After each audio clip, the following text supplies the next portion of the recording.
네, 연말기도 주일 기간입니다. 이 시간 함께 하신 모든 분들을 진심으로 환영하고요. 연말기도 주일은 어떤 날이죠? 이 재림교회가 많이 있는 특별한 그 한 주간의 시간인데,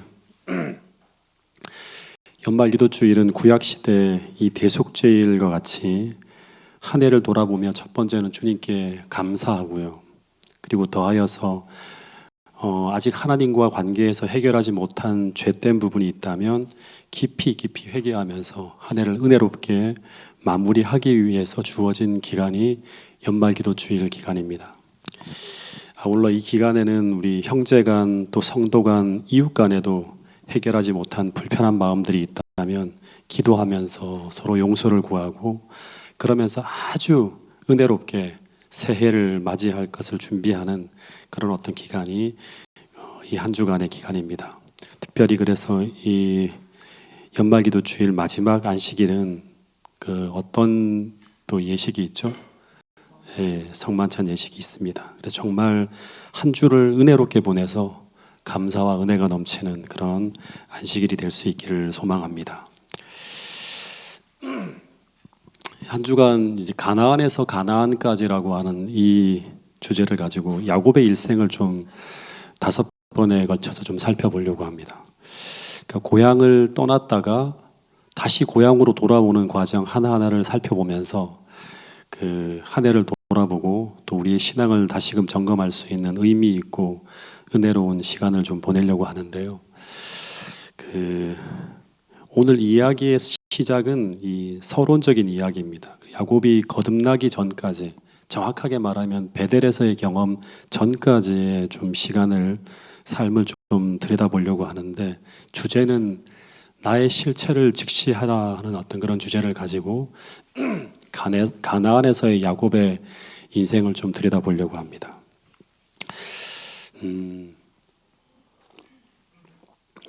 이 화요일 날은 좀 칠판을 하나 좀 갖다 주시면 좋겠습니다. 이 야곱이라고 하는 인물은 태어날 때부터 이 장자로서의 역할을 감당할 인물로 하나님께서 이 소명을 주고 이렇게 이제 태어나게 한 인물입니다. 근데 문제는 이 야곱은 장자로 태어나지 못하고 아쉽게도 아주 몇 분 차이로 쌍둥이인데 차남으로 태어납니다. 근데 예언은 이 사람이 작은 자인데 큰 자가 작은 자를 섬기는 일이 벌어져야 된다고 하는 그 예언이 이제 있는 것입니다. 다음 화요일부터라고 했는데 굳이 네.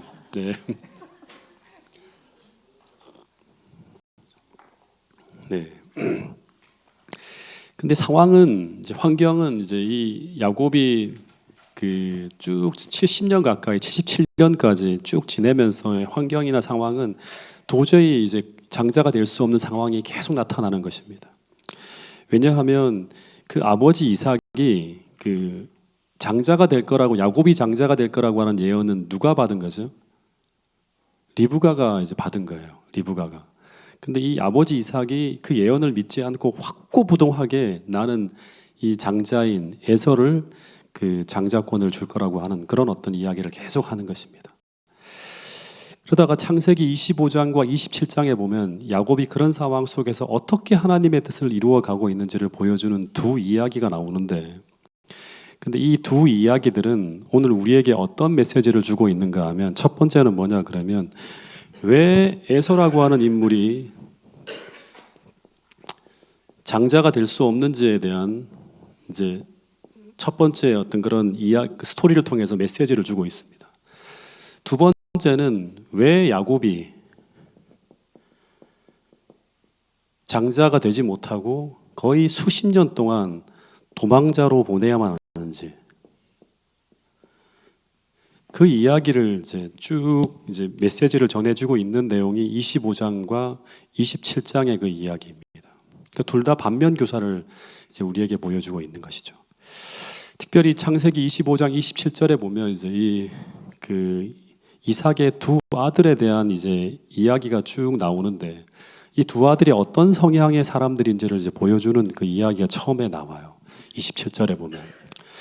근데 이 아이들이 장성하며 하면서 에서라고 하는 사람은 익숙한 사냥꾼이었으므로, 이 직업이 이제 사냥꾼이에요. 그래서 이 에서는 들사람이라고 합니다. 들사람. 그리고 야곱은 반면에 조용한 사람이었으므로 장막에 거주하기를 좋아하는 사람이었다고 하는 이야기가 나옵니다. 그 에서가 들사람이라고 하는 이 말은 어떤 의미인가 하면, 에서는 늘 야외의 사람, 그러니까 사냥꾼으로 야성적이고 모험심이 넘치고 고친 그런 일들을 좋아하는 그런 사람으로 성장했다고 하는 거죠. 한마디로 말하면 외향적인 성향의 사람이에요. 그래서 아버지 이삭은 자기하고 너무나 성향이 정반대인, 이 이삭은 정말 조용조용하잖아요. 이 아들이 너무너무 좋은 거예요. 이 아들을 이제 이 에서를 정말 사랑했다고 합니다. 근데 반면에 이 본문에 보면 야곱이라고 하는 사람은 들사람이 아니라 장막에 거주하기를 좋아하는 아주 조용한 사람이라고 합니다. 그러니까 우리가 상상해 보면 내성적이고 정적이고, 그리고 장막에서 어머니하고 수다 떠는 것을 좋아하는 그런 사람. 그래서 리브가는 누구를 좋아한다? 야곱을 좋아했다고 합니다. 근데 뿐만 아니라 부조와 선지자의 기록을 보니까 이런 내용들이 나옵니다. 이 야곱은 의롭게 살려고 하는 깊은 갈망이 있었던 사람이에요. 또 어떤 사람인가 하면 종교적인 일에 관심이 있는 사람이었고, 아버지에게 신앙 이야기를 듣는 것을 참 좋아하는 그런 사람이었어요. 심지어 그 마지막 문장에 보면 그는 현재보다 내세의 축복을 귀하게 생각하는 그런 신앙심이 아주 깊어 보이는 그런 사람이었다고 합니다. 상상해 보면 이 야곱의 입술에는 항상 신앙적인 이야기, 하나님 말씀 이야기, 그리고 교회 이야기가 가득 차 있었을 거예요.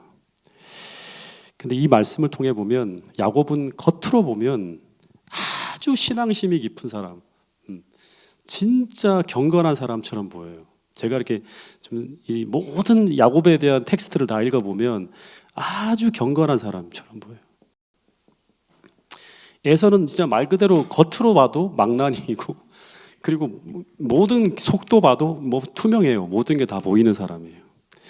근데 창세기 25장 29절에 이제 이야기를 읽어보면 이 사람은 어떤 사람인가 하면 요 한 스토리가 나오는데, 이 사람은 믿음으로 사는 사람이 아니었어요. 이 야곱이라고 하는 사람이. 그 내용을 읽어보면 어느 날 야곱이 집에서 막 죽을 쓰고 있는데 마치 계획을 한 것 같아요. 계획을 하고 아주 기획해서 이 에서가 돌아올 수 있는 그 통로에다가 아주 맛있는 팥죽을 막 냄새나게 펄펄 끓이는 거예요. 근데 그때 에서가 들에서 사냥을 마치고 돌아오는데 30절에 보면 너무너무 배가 고픈 거예요. 피곤해서 뭐 죽을 것 같은 거예요. 그래서 딱 보니까 냄새가 막 훅 들어오는데 너무너무 막 거부할 수가 없는 거예요. 그래서 야곱에게 다가가서 뭐라고 하는가 하면, 내가 배가 너무 고파서 그러니까 그 팥죽을 나한테 좀 달라고 요청을 합니다. 근데 보통 이런 요청을 들으면, 보통 신앙이 있는 사람이라면 어떻게 하죠? 이렇게 궁핍하고 괴로워 보이는 사람을 보면 어떻게 하죠? 무조건 어떻게 합니까? 나누고 먹이는 것이 태능교회 모든 집사님들, 장로님들 하는 모습이잖아요. 예. 이게 정상적인 그리스도인의 모습이에요. 근데 31절에 보면 야곱이 이런 형의 절박한 상황을 보면서 그는 그냥 팥죽을 주는 것이 아니라 그때 꼭 필요한 것을 얻기 위한 뭘 한다? 거래를 합니다. 거래를. 예. 거래를 시도하는 거예요. 그래서 뭐라고 하는가 하면, 야곱이 이르되 형의 장자의 직분을 어떻게 알아? 나게 내놓으라고 하는 거예요. 그럼 어떻게 하겠다? 형이 원하는 그 팥죽을 주겠다고 합니다. 그래서 이런 글이 있어요. 이 글을 같이 한번 읽어보겠습니다. 야곱의 이때 신앙의 모습을 좀 생각해 볼 수 있는 그런 대목인데요. 부조와 선지자 179페이지에 있는 말씀입니다. 시작. 어느 날 사냥하러 나갔다가 피로에 지쳐 집에 돌아온 에서가 야곱이 준비하고 있던 음식을 청하였을 때 한 가지 생각으로 늘 골똘해 있던 야곱은 자신에게 유리한 기회를 포착하고 장자의 명분을 넘겨주면 형의 주림을 만족시켜 주겠다고 제의하였다. 한 가지 생각으로 늘 골똘해 있던 야곱은 자신에게 뭐를 포착했다? 유리한 기회, 이 장자권을 내가 뺏을 수 있는 기회를 딱 포착하고 제의를 했다. 거래를 시도했다고 그런 거예요. 근데 여러분, 장자의 명분이 무엇이죠? 이게 팥죽 한 그릇에 팔 수 있고 살 수 있는 건가요? 장자의 명분은 아브라함과 이삭처럼 그 부족 전체를 통치하는 왕이 되는 거예요. 족장의 권한을 갖는 거예요.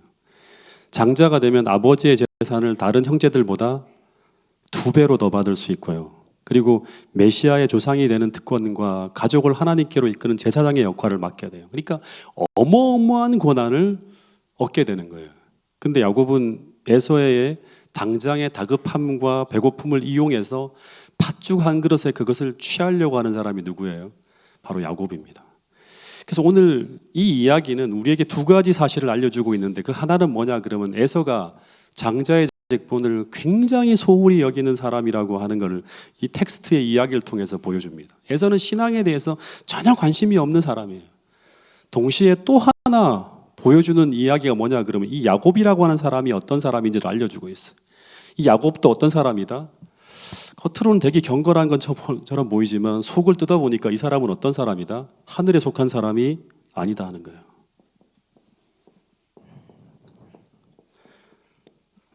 왜 그런지를 좀 분석해 드리겠습니다. 부조와 선지자에 보면 이런 진술이 나와요. 왜 그가 이런 행동을 하게 됐는지를 보여주는 내용인데요. 이 야곱에 대한 진술인데요. 야곱은 그가 경외하는 하나님에 대한 경험적 지식이 없었다고 합니다. 이게 무슨 말인가 하면 골똘히 생각해 봤어요. 이게 무슨 말이지? 그는 한 번도 신앙적으로 살아본 적이 없는 사람이었다고 하는 말이에요. 하나님을 경험한 적이 없는 거예요. 구원의 경험이 없는 거예요. 다시 말해 그는 종교적인 열심이 있었습니다. 그래서 신앙과 믿음을 여러 가지 신앙적 행위와 종교적인 이야기로 꾸며내고 그렇게 포장해 보일 수는 있었지만 실제로 살면서 만나는 수많은 일들을 풀어가는 그 방법 속에서 그는 아브라함이나 이삭처럼 기도하며 하나님을 만나고 경험하는 그런 경험을 해본 적이 없는 사람이 바로 누구인가 하면 77세까지의 야곱의 모습이에요. 베델에서 하나님을 만나기 전까지 야곱의 모습이었다고 하는 거예요. 그래서 그는 인생의 어려운 문제를 만날 때마다 그가 그 문제를 대하며 풀어가는 방식은 늘 뭐냐 그러면 인간적인 술수와 방법을 사용하는 그런 사람이 바로 야곱이었다고 하는 것입니다. 그러다 보니까 여기 본문에 보면 그의 마음은 하나님의 은혜로 새롭게 되지 않았고, 그러니까 거듭나지 않은 거죠. 그의 마음. 그 결과 그의 삶에는 언제나 인간적인 술수와 인간적인 방법이 동원되어지고 있었다고 하는 것입니다. 여러분, 한 해를 돌아보시면서 올 한 해 동안 여러분의 삶에는 어떤 일이 벌어지고 있었는지를 한번 생각해 보실 수 있기를 간절히 바라겠습니다. 한 해 동안 내 삶에는 어떤 문제와 어떤 어려움들이 닥쳐왔고, 그리고 나는 그 닥쳐오는 수많은 어려움과 문제들을 나는 어떤 방식으로 대처하고 어떤 방식으로 풀어내며 한 해 동안 살아왔는지 이 시간 한번 생각해 보시면서 여러분들의 믿음과 신앙을 이 야곱의 이야기에 비추어서 한번 점검해 볼 수 있는 여러분과 저가 될 수 있기를 간절히 바라겠습니다. 나는 야곱의 인생의 어느 위치에 있는지, 지금 내 인생의 위치는 어디쯤인지 한번 생각해 볼 수 있기를 바라겠습니다. 여러분, 이 야곱처럼 살아가는 이런 신앙인을 우리는 무엇이라고 부르죠? 갈라디아서를 공부할 때 자주 말씀드렸는데, 이런 사람을 고린도전서 3장이라든가 이런 데서 이런 야곱과 같은 사람을 어떤 사람이라고 하죠? 네, 육적 그리스도인이라고 하죠.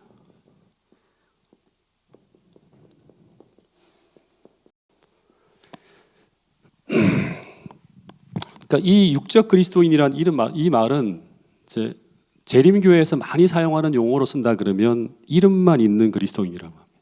네. 그런데 이런 사람들의 가장 큰 특징은 바로 이 사람들이 야곱처럼 깊은 신심을 가지고 있는 듯이 말하고 행동합니다.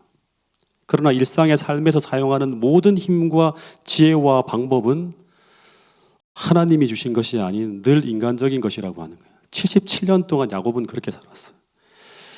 여러분, 우리도 이렇게 야곱처럼 살아갈 수 있을까요? 그럴 수도 있습니다. 늘 우리가 예수님을 노래하고 예수님의 사랑을 쉴 새 없이 이야기하지만, 심지어 밤낮 없이 우리 입술에서는 교회 이야기, 성경 이야기, 밤낮 우리 입에서 그런 이야기들이 흘러나오지만, 그러나 실제 삶의 현장에서 어려운 문제를 만날 때, 더하여 우리가 주님의 사업을 행할 때, 그때마다 우리는 주님이 가르쳐 주신 방법이 아니라 더하여 주님이 사용하라고 하신 그 지혜와 그 힘이 아니라 인간적인 방법과 인간적인 힘만을 사용하고 있다면 우리는 야곱이 걸어간 그 똑같은 길을 걸어갈 수 있다고 하는 사실을 기억할 수 있게 되기를 간절히 바라겠습니다. 근데 문제는 뭔가 하면 이렇게 계속 야곱이 인간적인 술수를 사용하며 살아가고 있는데도 어떻게 된다? 성공한다고 하는 거예요. 이게 통한다고 하는 거예요. 이게 문제예요. 예. 창세기 25장에서도 에서가 막 이제 배가 고파할 때 야곱이 그 술수를 썼잖아요. 그러면 거기 안 통해야 되는데, 에이 나 안 줘 이렇게 해야 되는데 어떻게 하는가 하면 팥죽 한 그릇에 맹세하라고 하니까 나 맹세할게 하면서 다 통하는 거예요. 그 잔꾀가 다 통하는 거예요. 예. 그래서 이 방법으로 자신이 장자가 되는 게 뭐예요? 하나님의 뜻이잖아요. 하나님의 뜻을 내 지혜와 내 방법으로 성공적으로 이루어내고 있는 거예요. 그러면서 그는 이런 착각에 빠지게 됩니다. 하나님이 이 일에 함께 하셨고 도와주셨다고 하는 거예요. 하나님이 문 밖에 있는데 내 안에 계신 것처럼 착각하는 거예요. 그래서 계속 자신의 힘과 지혜와 잔꾀를 신뢰하며 살아가는 인생이 바로 야곱의 인생이었다고 하는 것입니다. 여러분, 그런데 제가 이 말씀을 옛날에 창세기를 쭉 강의하면서 하나 깊이 깨달은 게 뭐냐 그러면, 이런 교인들로 가득 찬 교회가 어떤 교회인가 하면 계시록 3장에 등장하는 라오디게아 교회라고 하는 거예요.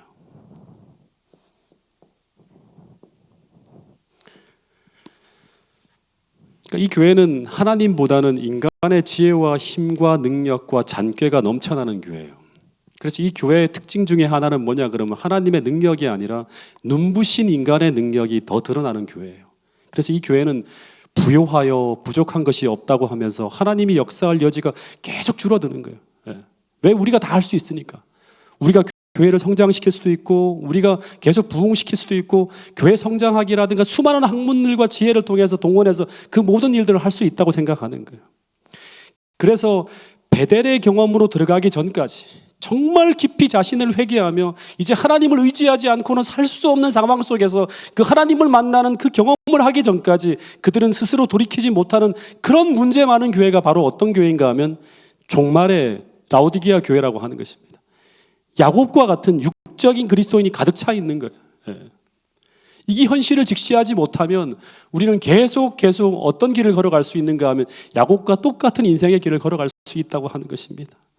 왜냐하면 계속되는 성공과 성취가 하나님의 힘이 아니라 인간의 힘과 능력으로 계속 이어지는 듯이 보이기 때문에 그들은 예수님이 문 밖에 계시다고 하는 생각을 하지 못하는 거예요. 계속 성공하고 있으니까 하나님이 축복해 주신다고 생각하고 있는 것입니다.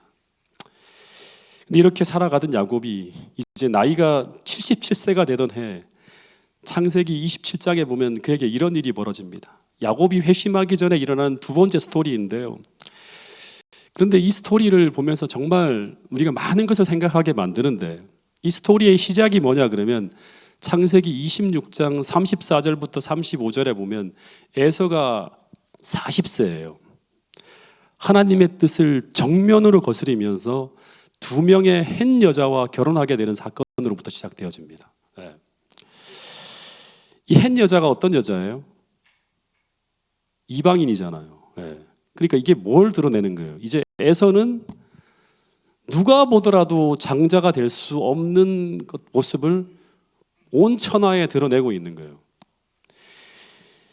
그래서 이 사건은 이 에서가 이제 그 이방인 여자하고 결혼하는 이 일을 통해서 이제 그 벌어진 이 사건이 성경에 기록되어지는 이유는 뭐냐 그러면 이 사건은 이제 에서와 야곱이 태어날 때 리브가에게 주어진 예언인 야곱이 장자가 되어야 한다고 하는 이 하나님의 예언이 반드시 이루어져야 함을 알려주는 그런 어떤 상황이 전개되는 거예요. 그러니까 예언이 이제 말 그대로 그대로 이루어질 수밖에 없는 상황이 온 천하에 공개되어지는 거예요. 그런데 문제는 뭐냐 그러면 그럼에도 불구하고 이삭은 자신의 큰아들인 에서에게 장자권을 넘겨주려고 하는 거예요. 그 결정을 포기하지 않는다고 하는 거예요. 그래서 이 리브가가 계속 야곱이 태어날 때 예언을 주지시키면서 이 장자권은 야곱에게 물러줘야 된다고 하면서 막 강력하게 싸웠을 거예요.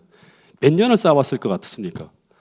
에서가 40살에 이방 여인과 결혼했어요. 그 몇 년 동안 싸웠을 것 같아요? 37년입니다. 77세에 벌어진 일이거든요. 야곱과 에서가. 그런데 이 37년의 시간이 지나가던 어느 날 이삭이 어떻게 하는가 하면 죽을 때가 된 것 같아요. 막 눈도 잘 안 보이고 막 기력도 떨어지고 137세에 다 그 당시 사람들이 죽어나가는 그런 시대였거든요. 그래서 언제 죽을지 몰라갖고 창세기 27장 1절부터 4절에 보면 이제 이삭이 에서를 몰래 부릅니다. 그런 다음에 뭐라고 하는가 하면 내가 좋아하는 짐승이 뭔지 알지?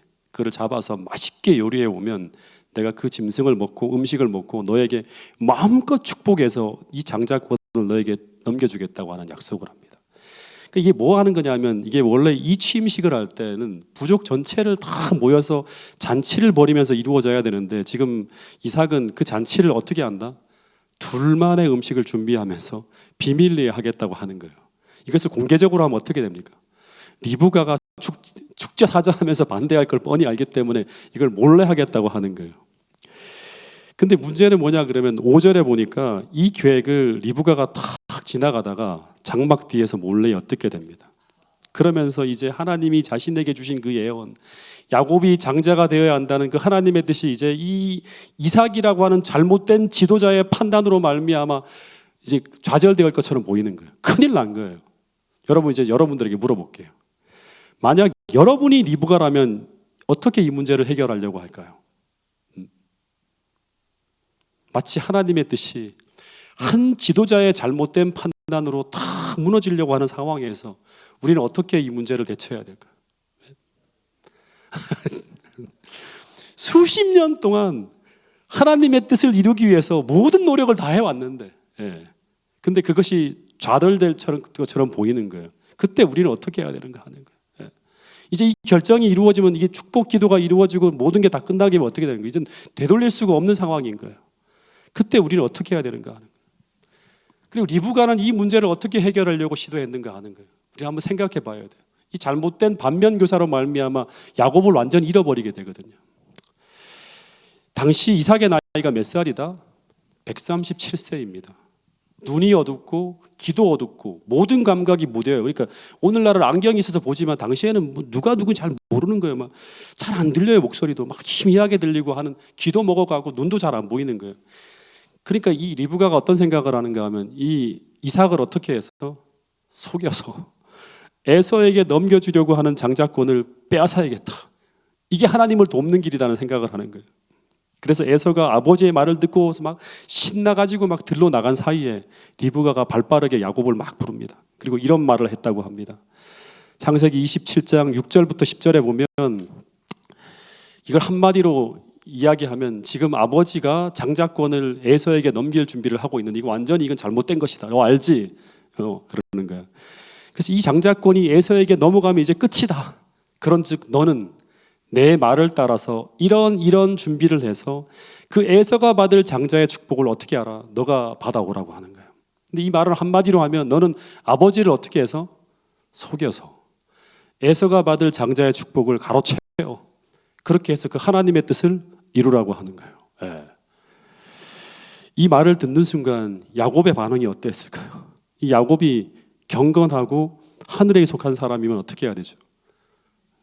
아무리 목적이 거룩해도 그 수단은 잘못된 것입니다. 어머니 저는 그 말을 따를 수가 없습니다 라고 해야 되는데 이 반응이 참 기가 막힙니다. 11절부터 12절 같이 한번 읽어보겠습니다.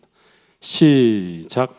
야곱이 어머니 리브가에게 이르되 내 형 에서는 털이 많은 사람이요 나는 매끈매끈한 사람인즉 아버지께서 나를 만지실진데 내가 아버지의 눈에 속이는 자로 보일지라 복은 고사하고 저주를 받을까 하나이다. 그러니까 이 본문에 보면 지금 야곱이 선뜻 어머니의 제안을 받아들이지 못하고 주저하고 있는데 그 이유가 뭐예요?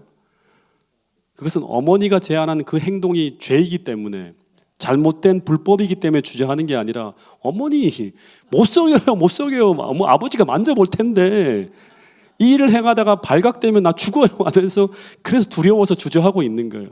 다시 말해서 죄 자체에 대한 염려보다는 그것의 결과에 대해 지금 염려하고 있는 거예요. 그래서 만약에 아버지를 완벽하게 속일 수만 했다면 야곱도 어떻게 하겠다? 어머니의 계획을 따라서 그렇게 하겠다고 하는 거예요. 그래서 리브가가 15절에 보면 아버지를 완벽하게 속이기 위해서 모든 조치를 다 취합니다. 에서의 의복을 가져다가 입히고 에서의 옷을 입으면 에서의 냄새가 날 거 아니에요. 그죠?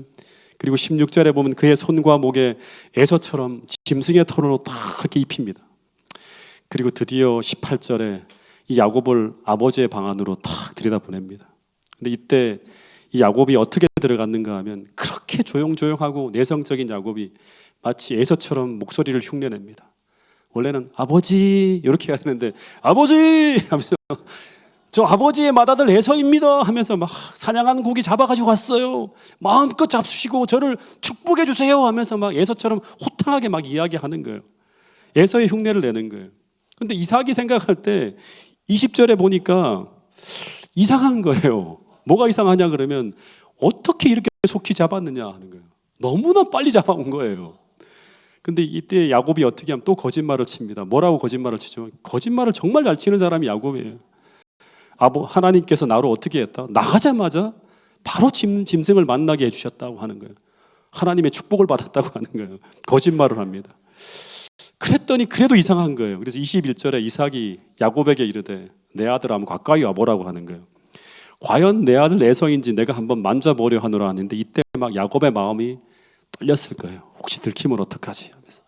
그래도 양심을 속이면서 22절에 야곱이 그 아버지 이삭에게로 가까이 갑니다. 그랬더니 이삭이 이렇게 아들을 탁탁 만져보더니 분명히 음성은 뭐 같은데 야곱의 음성인데 내가 아무리 늙었어도 근데 이상하게 손은 못하 피부는 에서의 손이다 하면서 한 번 또 의심하는 거예요. 그러면서 네가 정말 내 아들 에서가 맞느냐 하고 또 한 번 묻습니다. 여러분 야곱은 지금 아버지의 축복을 받기 위해서 다 정확하게 말하면 하나님의 축복을 받기 위해 이 자리에 앉아 있었다고 그는 생각하고 있습니다. 그런데 이 자리는 절대 이후의 이야기를 보면 축복의 자리가 아니에요. 그래서 하나님은 지금 야곱의 양심을 계속 두드리면서 계속 그의 아버지를 통해서 그의 양심에 호소하고 있는 거예요. 너가 정말 에서가 맞냐고. 너는 에서가 아니잖아. 왜 너가 여기 앉아 있어? 이렇게 말씀하고 있는 거예요. 너의 목소리는 분명히 야곱의 목소리인데 왜 아버지를 속이려고 하냐? 어떻게 빨리 이렇게 잡아왔냐고 하면서 너 지금 거짓말을 하고 있지 않냐고 하면서 계속 하나님은 그 자리를 떠날 것을 그의 양심에 호소하고 있는 이야기가 이 모든 이야기들 통해 나오고 있는 거예요.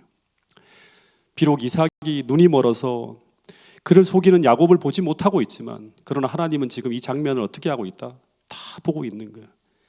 신앙이 있다면 그는 지금 이 자리가 이삭은 속일 수 있지만 하나님은 속일 수 없는 자리라고 하는 것을 알고 있었겠죠. 그래서 만약에 이때 진짜 그가 성령의 비추임을 통해서 그가 이 아버지만이 아니라 하나님을 의식할 수 있었다면 그는 이 자리에서 어떻게 했을까요? 아버지 잘못했습니다. 저는 야곱입니다 하면서 회개했을 것입니다. 그러면 그의 인생이 완전히 달라졌을 것이라고 하는 것입니다. 왜냐하면 이 자리에서 그가 아무리 아버지의 축복을 받는다 하더라도 그는 장자가 될 수 없었습니다. 왜냐하면 장자는 하나님이 주시는 것이고 그래서 그 자격을 갖추기까지는 그는 그 장자의 자리에 앉아 있을 수가 없었기 때문이라고 하는 것입니다. 실제 이 야곱이 아버지의 축복을 받은 후에 어떻게 하죠?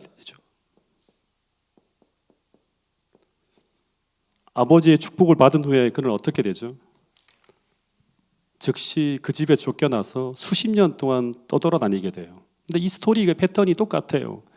마치 이스라엘 백성들이 가나안에 들어가기 전에 어떻게 되죠? 40년 동안 돌던 것처럼 모세가 그 지도자의 자격을 갖추기까지 미디안 광야에서 40년을 보냈던 것처럼 똑같이 이 야곱은 그 자격을 갖추지 못했기 때문에 가나안에 머물지 못하고 장자가 되지 못하고 계속 수십 년 동안 떠돌이 생활을 하는 게 똑같은 어떤 패턴으로 나타나는 걸 볼 수 있습니다. 어쨌든 조금 더 결론으로 들어가 보면 이 야곱이 자신의 양심을 두드리는 그 호소에 침묵하면서 끝까지 그 자리에 앉아서 그의 아버지를 속이는 데 성공합니다. 그리고 이 야곱과 리브가는 평생에 걸쳐 소망하고 바라던 그 일이 바로 뭐예요? 야곱이 장자가 되는 그 축복 기도까지 딱 받아냅니다. 그러면서 방을 빠져나올 때 한번 상상해 보는데 이 야곱이 어떻게 했을까요? 어머니 드디어 이루었다고 하면서 하이파이브를 쳤겠죠. 속였어요. 어머니 성공했습니다 하면서 막 박수를 치며 나왔을지 몰라요. 그러면서 뭐라고 했을까요? 하나님이 우리를 정말 도와주셨다고, 우리를 축복하셨다고, 이제 하나님께서 예언하시는 대로 내가 뭐가 된다? 장자가 되는 그 일이 이루어졌습니다 하면서 막 기뻐 감격하면서 하나님을 찬양했을지 모르겠습니다. 근데 이런 기록이 있어요. 이들이 받은 그 축복이 무엇인지를 적어 놓은 거예요. 자, 한번 읽어보겠습니다. 구조화 선지자 180페이지에 있는 말씀입니다. 시작. 야곱과 리브가가 그들의 목적은 성취하였으나 그들이 얻은 것은 다만 기만으로 말미암은 고민과 슬픔뿐이었다. 그러니까 야곱과 리브가가 그들의 목적은 성취했으나, 그러니까 인간적으로 성공한 것처럼 보였지만 그들이 얻은 것은 뭐가 아니다? 축복이 아니라 다만 기만으로 말미암는 고민과 슬픔뿐이었다고 하는 것입니다. 여러분, 그래서 우리는 철저하게 하나님의 방법대로 살아야 된다고 하는 것입니다. 여러분, 그래서 30절에 보면 이들이 얻은 그 성공과 그 성취의 기쁨이 얼마나 오래 갔는가 하면 막 행복해서 막 있었는데 한순간 또 반나절도 가지 못했다고 하는 거예요. 30절부터 31절까지 읽어보면 이런 내용이 나와요. 이삭이 야곱에게 축복하기를 마침에 어떤 일이 닥쳐왔다. 형 에서가 사냥하여 돌아옵니다. 그러면서 이 순간 아버지 이삭이 딱 깨달아요. 아, 야곱이 기만적인 방법으로 장자권을 괄취한 것을 알게 돼요. 그러자 막 이 에서가 막 통곡하여 울면서 무시무시한 공포가 가정을 휩싸기 시작했다고 합니다. 그리고 41절에 보면 에서가 이제 어떤 결심을 하는가 하면 이 비열한 야곱을 더 이상 동생으로 생각하지 않고 어떻게 한다? 죽여서 복수할 것을 결심하게 된다고 합니다. 그러자 42절에 보면 리브가가 어떻게 하는가 하면 야곱을 막 빨리 불러요. 그러면서 43절에 그 자신의 고향 하란으로 가서 자신의 오빠인 라반에게 가서 피해 있으라고 합니다. 거기서 잠시 머물다고 오라고 하는 거예요. 잠시 머문다고 하는 건 뭐예요? 그 에서의 마음이 바뀔 때까지라고 하는 거예요. 근데 이것이 마지막이 될 줄은 꿈에도 몰랐다고 하는 것입니다. 그래서 이때부터 이 야곱은 이제 결론적인 얘기를 좀 할 텐데요. 인생의 큰 숙제를 이제 안게 돼요. 큰 숙제를. 그리고 그 숙제를 해결하기 위해서 씨름하면서 수십 년을 보내게 되는데 첫 번째는 뭐냐 그러면 그는 장자의 이 명분을 받은 그 시간부터 뭐에 억눌리는가 하면 정죄에 억눌려요. 네. 그래서 그는 평생에 걸쳐 해결해야 될 세 가지 어려움을 겪게 되는데 첫 번째는 뭐냐 그러면 형과 아버지 하나님께 큰 죄를 지었음을 느끼면서 이 죄책감이에요. 내가 하나님의 축복의 사람이라고 하는 확신을 가져야 돼. 그러기 위해서 이 죄책감을 해결을 해야 되는 거예요. 아버지에게 그리고 그 형에게 그리고 하나님 앞에 큰 죄를 지었다고 하는 이 죄책감 속에 시달리게 됩니다. 두 번째는 뭐냐 그러면 이 일로 말미암아 형 에서와의 관계 속에서 그러니까 에서와의 관계예요. 이게 제일 큰 숙제 중에 하나예요.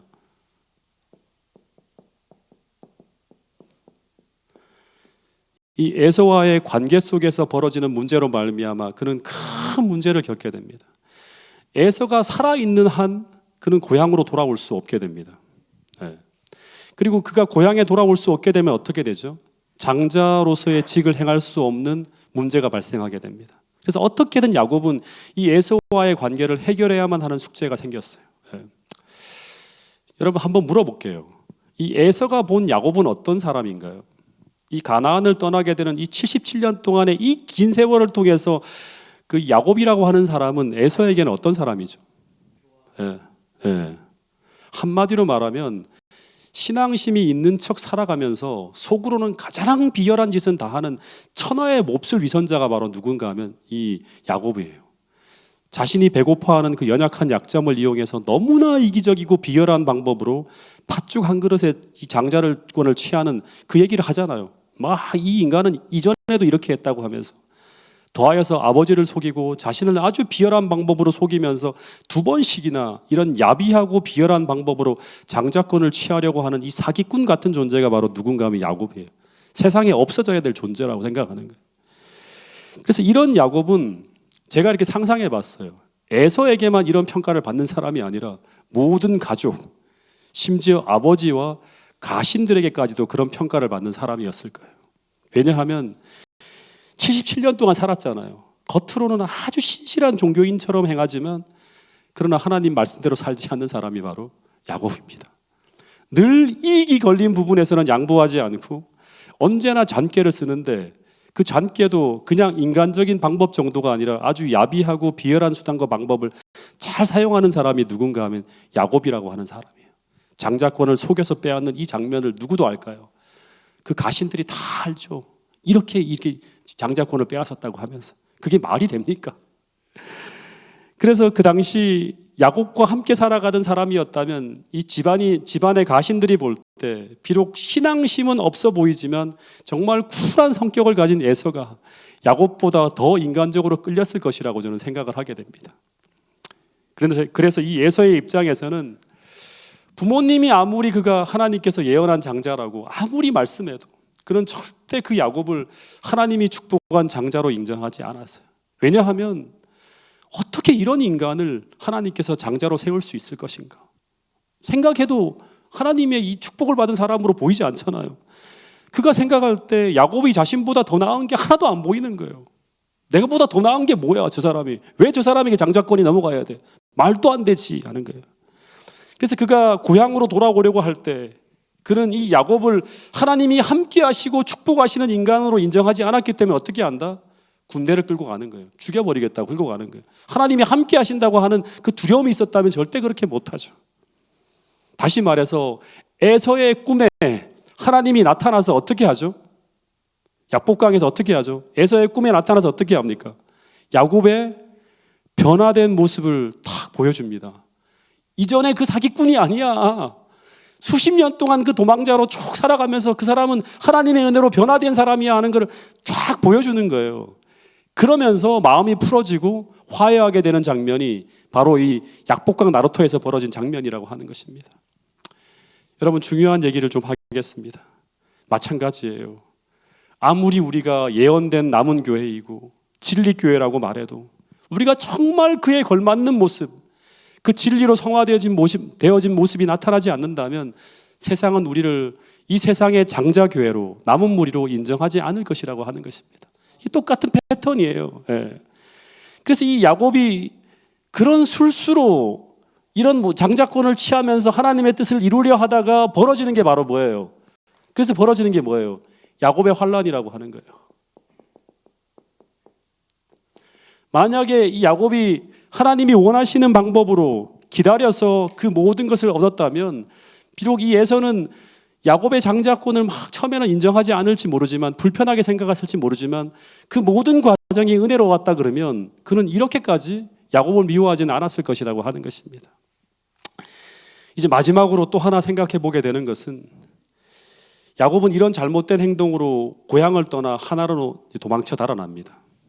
근데 그에게는 한 가지 약속이 있어요. 그게 뭐냐 그러면 장자가 되는 거예요. 네. 장자가 되어야 돼요. 그래서 그는 수십 년 동안 그가 그 고향으로 돌아오기까지 이 장자가 되기 위해서 다시 배워야 되는 딱 한 가지가 있습니다. 네. 이 장자가 되기 위해서 그 자리에 앉기 위해서 반드시 이것을 배워야 돼요. 그래야지만 돌아올 수 있습니다. 그게 뭘까요? 하나 배워야 되는 거.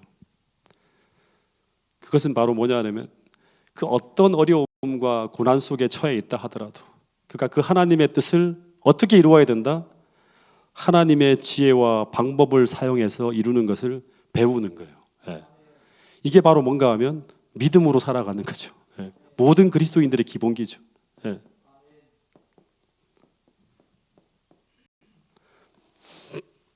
이것을 배우지 못하면 그는 하나님 나라의 장자가 될 수 없는 거예요. 여러분, 마찬가지로 우리가 하늘에 들어가기 전 이 땅에 살아가는 동안 반드시 배워야 되는 것이 바로 뭔가 하면 믿음으로 살아가는 법을 배워야 된다고 하는 것입니다. 이것이 광야 40년 동안 이스라엘 백성들이 배워야 했던 것과 동일한 거예요. 여러분, 그리스도인은 수단과 방법을 가르지 않고 하나님의 일을 하는 사람들이 절대로 아닙니다. 그리스도인은 어떤 절박한 순간에도 하나님께서 허락하신 방법과 수단을 사용하는 사람들, 그 사람들이 바로 믿음으로 살아가는 사람들이라고 하는 것입니다.